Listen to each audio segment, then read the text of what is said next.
లో మనకు లభించే అవకాశాన్ని సద్వినియోగం చేసుకున్నప్పుడు మాత్రమే రాజకీయంగా భవిష్యత్తులో చెప్పుకోవడానికి మన పేరు స్థిరంగా నిలబడిపోతుంది.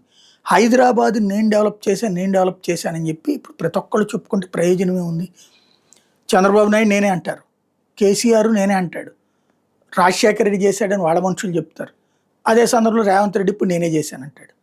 హైదరాబాద్ అనేది నిజాం నవాబుల నుండి వచ్చినటువంటి 400 సంవత్సరాల వారసత్వంలో కొన్ని వందల మంది పాలకులు చేసినటువంటి ప్రయత్నంలో మనం అదనంగా చేస్తే ఇంకా మన పేరేంటి, మన గ్రిప్ ఏంటి, మన గొప్ప ఏంటి, ఫ్యూచర్ సిటీ నేను హైటెక్ సిటీ మా బాసు అని చెప్పుకుంటే ప్రయోజనం ఉంది. హైదరాబాద్లో ఓ ఏరియాని డెవలప్ చేశారు. బట్ తెలంగాణ అంతా అంతేనా? హైదరాబాదేనా? ఇంకేముండదా?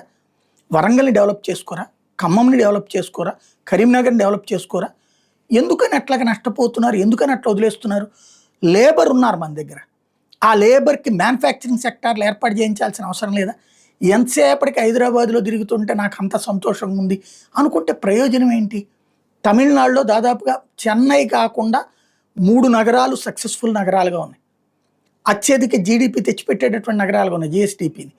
అలాగే గుజరాత్లో 3 నగరాలు డెవలప్మెంట్లో ఉన్నాయి. కేరళలో 3 డెవలప్మెంట్లో ఉన్నాయి, అసలు రాజధాని త్రివేంద్రం కాకుండా. ఫస్ట్ తెలంగాణలో ఒక హైదరాబాదు చేసుకోండి, అది అట్లా నడవని.